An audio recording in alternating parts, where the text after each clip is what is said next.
How many of you have skin problems? I can't really see through the screen, but I'm kind of curious how many people watching this will relate to what I talk about in this video. Yes. So, I was watching this video by Mr. Young Tales about skin problems. Check his channel out, by the way. And I got to reminiscing, skin problems and I know each other very well. I've had more than my share of them. And I gotta tell you, watching that video really got a reaction out of me. Get it? Reaction? Skin reaction? A response to a stimuli? Okay. Really though, there was so much I related to that I really got the itch to make a video of my own. Yeah, itch. Okay, yeah, come on, Iho, let's go. Yeah, seriously, it was pretty easy to come up with the material for this video because immediately I got a whole rash of ideas come to me. Those were pretty good, weren't they? Skin problems. Let's start with itchy, dry, cracked skin. I had it all my life and I still struggle with it today.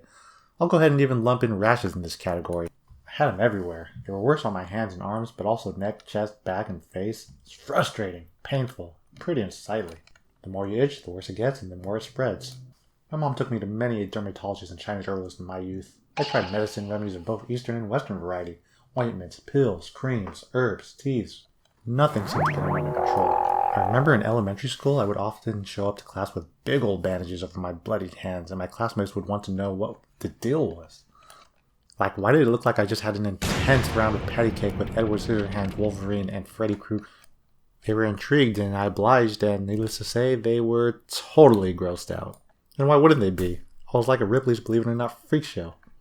Dry flaky scalp, also known as dandruff, wasn't as big of an issue for me, but there was a period in my life where I was heavily supporting the Procter & Gamble Corporation with the endless bottles of Head & Shoulders I had to buy. Also, dandruff and black hair was not a good combination. Dry lips? Absolutely. The kind that cracks and bleeds all year round. Chapstick? Yeah, they help marginally, but not enough. Eating, drinking, any kind of talking that involved opening my mouth more than a half an inch, all painful activities. Oh, and did I mention that I got stung by a bee on my lower lip when I was a kid? Yeah, so my lower lip was larger than average to put my cracked peeling lips on full display. Oh, random memory. One time I was shooting some hoops at a park, minding my own business, when this little kid asked if I wanted to play against him. I was like 20 years old at the time, and he was seriously maybe 6 or 7 years old. I had like a good 3 feet and 120 pounds on him, so I thought, yeah, I'm pretty sure I could beat him. Pick and choose your battles, am I right? That was embarrassing. Okay. So we playing, and naturally I'm beating him. Get that out of here. Don't bring that weak stuff in here. So he's getting frustrated and he starts talking trash. Do you know what this little kid said to me? Man, your knees and ankles be hecka ashy. Can I tell you that totally threw me off my game? Not only that scarred me for life. I've never forgotten that day. Dang punk kid. So anyways, yeah. Dry, rashy skin made routine tasks a nightmare. Showers, swimming, literally anything involving sweating. How about eating? Anything citric? Torture. How about some hot chicken wings? Torture. How about greasy, oily foods? Torture. How about hand sanitizer? Yeah, I'll just go ahead and dip my hand in acid. Has your hand ever been so dry and rough that it literally became Velcro? I have. Every type of fabric just clings to you. Microfiber and those dryer fabric sheets are probably the worst, but pretty much anything would stick. Yeah, that's my life. Okay, so let's talk acne. I had it bad. Just like the rashes, I had it everywhere. I had pimples on top of my rashy dry skin. Great.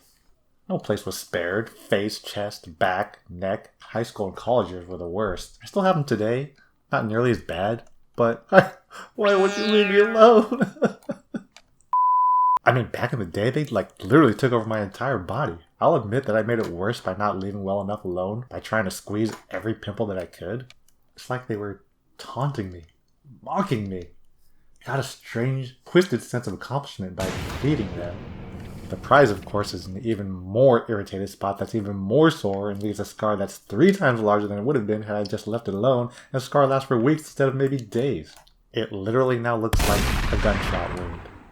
This, of course, caused me to be very self-conscious, and I was already extremely introverted and awkward to begin with. Okay, so this next one isn't exactly a skin problem per se, but it contributed to my low self-esteem growing up, so it made the video. In high school, I started developing these extremely painful sores on my tongue, seemingly randomly. The individual papillae, yes, I had to look that up, would swell up and turn hard and white and be extremely painful.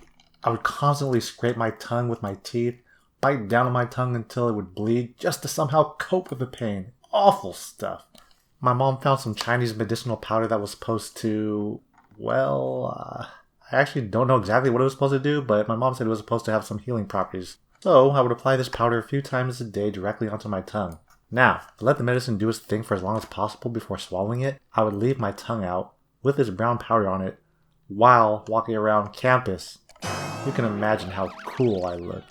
Did the powder work, you ask? Well, if by work you mean it made me even more of a dweeb, then yes, it was extremely effective. And no, it did not get rid of the problem. Looking back, it was pretty rough having all those skin type issues growing up. Honestly, I've never met him, but I'm pretty sure I had it worse than Mr. Tofu over there. Wait, what's wrong with me? What am I doing? Trying to make a competition out of who has the worst skin? I've never even met him before. This is ridiculous. This isn't a competition.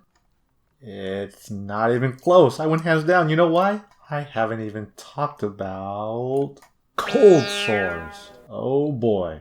If you don't know what cold sores are, consider yourself lucky. I've had cold sores for as long as I can remember. If you were to Google cold sores right now, you would get images of people with small little bumps on their lips here and there. No, I don't get those. I get these monstrously mutated cold sores that consume my whole lips and face. They're extremely unsightly, I have to admit. I can't even blame people for staring at my cold sores when I talk. These unsightly, red, crusty, painful clusters of grossness. Oh, so this happened recently at my place of work. Oh, hey, ho, I have a quick question.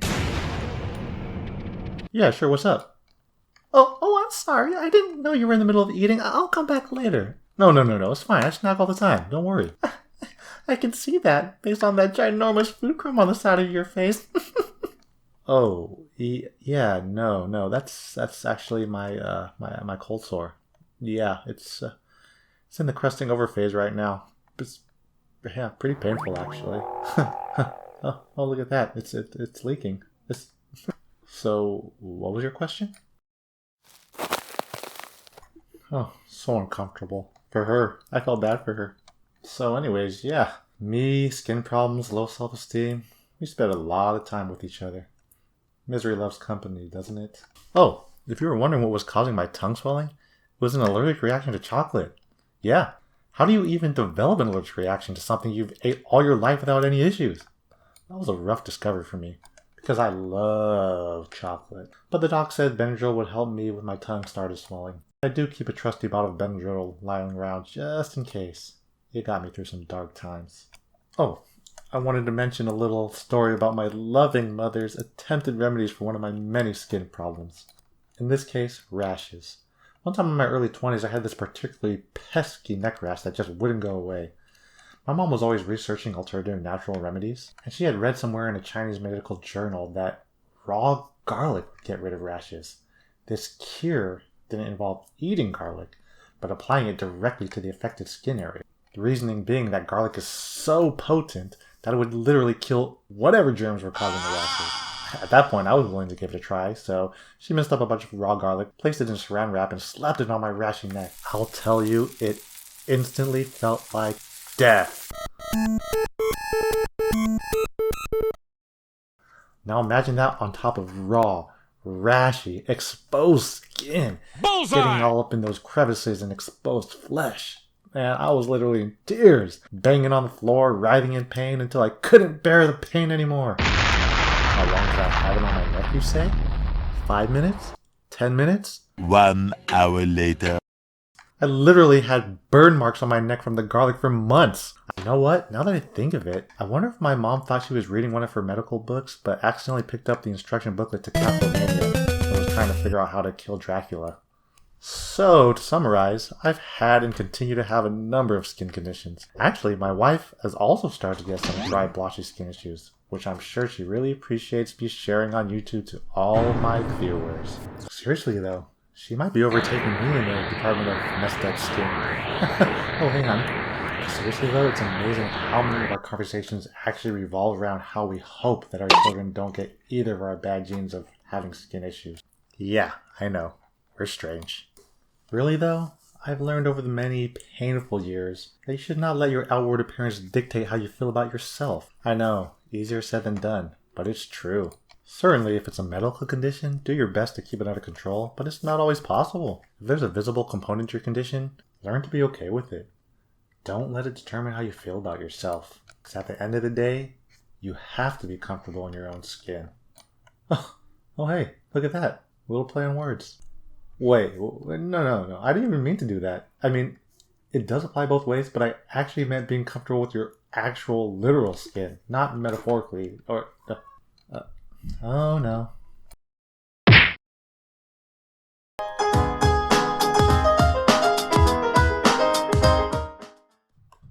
I know, kind of a weird topic to talk about, but it's something I had to deal with pretty much all my life. So what do you guys think? What do you think caused all these problems?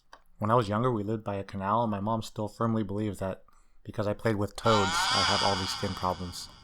Though I don't really have a problem with warts, actually. If you happen to stick around this long, I appreciate it.